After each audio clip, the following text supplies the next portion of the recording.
This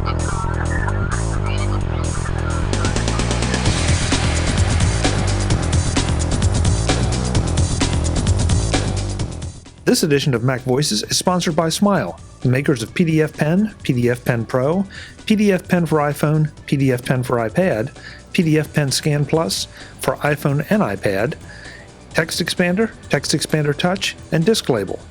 Find out more about all their great products at smilesoftware.com. Hi, I'm Chuck Joyner. This is MacVoices at ShowStoppers at CES in Las Vegas. Folks, last year at Macworld, we talked to the folks from FLIR about their thermal imaging product. They've made some changes, some upgrades, some improvements, as you might expect. We found them at ShowStoppers, so we're going to get Bruce to give us a quick update. Yeah. Bruce, it's great to see you. Thanks for doing this. No problem. Thanks for having me. So, thermal imaging, we did a little bit of a primer on this before.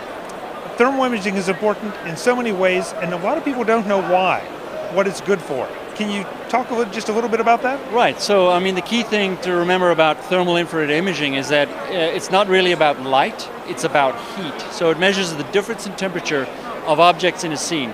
So the cool thing about that is everything that we know, every object, every person, every tree, every living thing either emits or reflects thermal energy, which means that we can basically turn that into an image. That's what thermal imaging is. And you can do a couple of things with that. Primary things are you can basically see things that emit heat in total darkness. You don't need any ambient light whatsoever to do that. The other thing you can do is measure temperature. And so, you take those two things together and you start thinking about how you can create general day-to-day applications or use cases for it. Kind of gets kind of compelling. Right.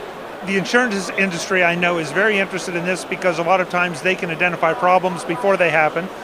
Security industry, you can see things in the dark that can't be seen otherwise. Search and rescue, for instance. They use it all the time to find people lost on the mountain. Yeah. And a lot of people just look at these and say, well, isn't that interesting, and then walk away. You can find it to find heat leaks in your house. So there's so many applications, and that's why I think FLIR having this in a device this small, this compact, this portable, and able to put on my iPhone and use it is great. Right, absolutely, and I think that's why we're pretty proud of this of the new FLIR One. The old one was groundbreaking. We were a category starter. We were the first to do it, and we've got 45 years of legacy history behind us to help us do it. But we were the first to put it on a smartphone. The original one only fit on an iPhone 5 and a 5S. This new one with the new design allows us to do all iPhone devices that use a lightning connector, but also micro USB for Android devices. So that's the really cool thing about this now, is it truly is thermal imaging for the rest of us. And this can be used not just on iPhones, but iPads as well? iPads, anything, like I said, any iOS device with a lightning connector, absolutely. And then you're running proprietary software, which I assume is on the App Store. Yes, so we have an app that we download, that users can download to basically maximize the potential of thermal imaging. Some of the things we've done differently from the first app. First app we had standalone, panorama, time-lapse macro apps. Now we've integrated all of that capability into one app. The other thing that this product does slightly differently from the original one is it still has its own battery, and it still has, it makes use of the two cameras, which is proprietary technology for us. But the other thing it does, which is kind of cool, is it has an automatic shutter now. So the previous FLIR One used to have to manually configure it, tune it, basically. Now it happens all automatically. So as you move from one thermal scene to another, it recalibrates itself. Yeah. So that's new for this device.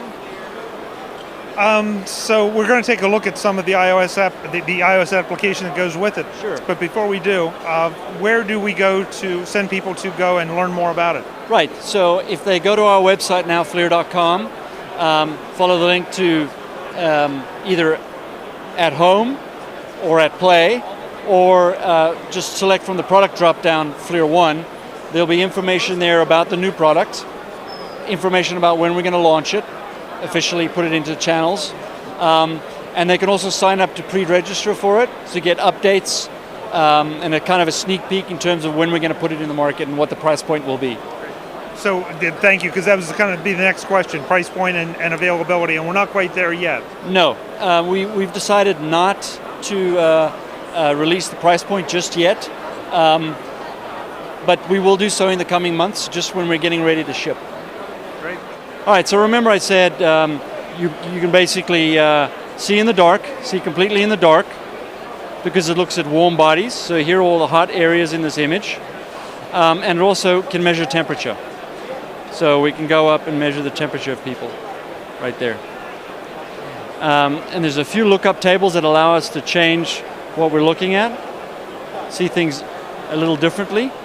It'll also tell us basically what the coldest thing in the scene is, basically the wall there where the air conditioning ducts are pumping cold air in, or the hottest thing in the room, which is their faces right there. Yeah, so basically it allows us to see anything that's hot in the image versus everything that's cold in the image. One thing that's kind of important to remember about this is that we use two cameras.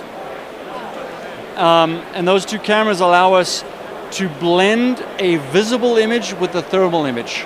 So that's why you're getting all of this extra detail in the image that you typically wouldn't get with a normal thermal image. You can see the nice crown molding on the back of the building over there. We're even seeing the pattern in the carpet. You can see the pattern in the carpet. I'd even be able to read the sign over here on this little poster right there. So that's proprietary patented technology that nobody else has. Bruce, thank you so much. Appreciate the time. It's great to see you, and congratulations on a new edition of FLIR. Excellent. Thanks very much. Appreciate your time.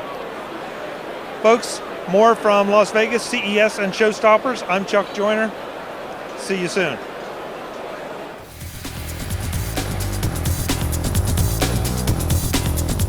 Visit MacVoices.com for links, show notes, to subscribe, to connect with Chuck on Twitter, Google+, YouTube, Facebook, LinkedIn, and the MacVoices blog. Subscribe to our weekly newsletter, the MacVoices Dispatch, to stay up to date on all the latest MacVoices news from our front page or at MacVoices.com/newsletter. Do more with your Apple tech by subscribing to the free MacVoices magazine on Flipboard by visiting MacVoices.com/magazine. Advertising and sponsorships handled by Backbeat Media at backbeatmedia.com. Bandwidth provided by CashFly at cashfly.com.